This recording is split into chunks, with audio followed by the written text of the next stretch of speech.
Hey guys, so welcome back.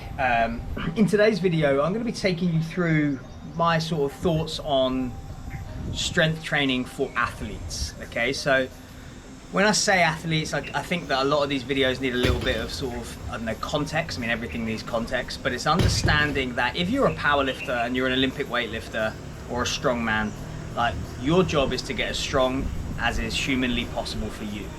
Your sport is a gym-based sport, a strength-based sport, so this video doesn't necessarily concern you because your job is simple: just get as strong as you possibly can. Where there seems to be complications is when you're an athlete, when you're a rugby player, football player, runner.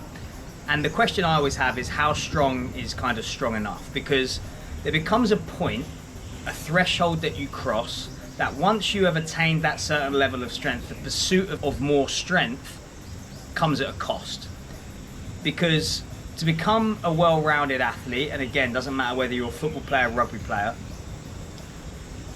it's understanding that to succeed in your sport requires more than just how much you can squat and deadlift, right? Because the interesting thing about strength is that strength is very much task specific. Even in the world of strength training, you could be really strong in the squat, but not really strong in the deadlift. Most record holders in the squat won't be the record holders in the deadlift, and this really sort of identifies that strength is very task specific. You know, like sprinting, you can be a really strong sprinter, but terrible at the back squat. You know, and you can be really good at the back squat and terrible at sprinting. So it's understanding that there becomes a point where the question comes, what is it you're getting good at and why? And that's where I think that as I've kind of got a bit older, because as many of you may know, is that like in my sort of 20s and in my sort of early 30s, I competed in Olympic weightlifting, powerlifting. So I am very much a strength-based athlete. I love squatting, deadlifting, putting heavy weights on the bar. You know, and like my best ever squat was 215 kilos at 75 kg. Deadlift was 260, you know, so I've been through the phase of lifting heavy. And for me now, when we start to look at strength for sport or strength for athletes, I think that if you're somewhere around or building towards that sort of 1.8 times body weight to 2 times body weight for a back squat, once you can hit that, your job is to maintain it. And that is essentially what I'm doing in this video, right? I've got the bar loaded with about 75% of my 1RM.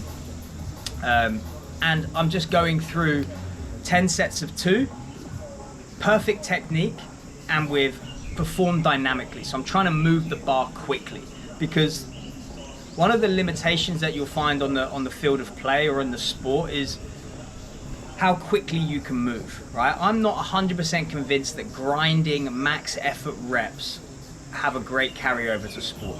And actually, by placing heavy loads on our spine and in our hands and really cranking through the joints, I just don't feel that you're going to get the return for the potential cost that's going to cost you. I feel like that's a high risk investment strategy. And actually what we want to be trying to do is to prioritize the things that are going to make us better at our sport, better movers, to be healthier into the long term.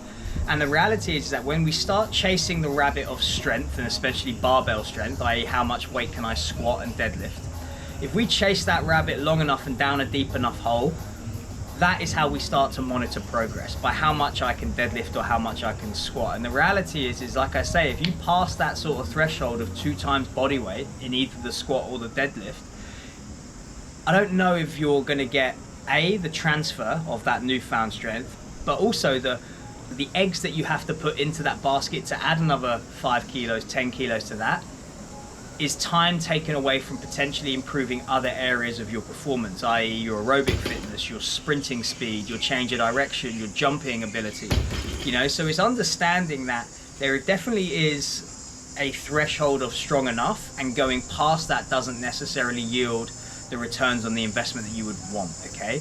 Because the way I look at strength is it's developing robustness to be able to tolerate high workloads, high outputs, and you want to have enough strength, but too much is like putting too big of an engine into a shit chassis, right? We need to make sure that we're building our horsepower, but also building our chassis, also building our acceleration, also building our top speed and our fuel economy. So it's when we're looking at our training, it's trying to pan out and identify areas of our performance that need to be worked on. And once we've got them to a point where they are good enough, it's then to spend more time developing the other things. The way I like to think of it is like almost like a spider diagram, where you might have strength, speed, stability, endurance, like blah blah, right? And actually looking at yourself and evaluating yourself and be like, right, well actually I've got my deadlift, my squat to where I want them to be. Where's my speed? Where's my endurance? Where's my heart rate? Where's my aerobic capacity? Where's my VO2 max?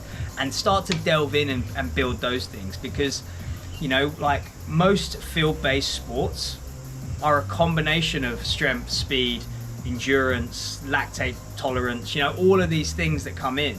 And actually to put all our eggs into one basket of strength, thinking that that is the remedy, or that is the answer to all our questions, I think is somewhat short-sighted, and is somewhat problematic in the sense that, much like driving your car as fast as you can, once you get to the point where you've got bars on your back on a weekly basis of over 2 times body weight, or 1.5 to 2 times body weight, you know, the potential risk of compression-based issues and injuries goes up.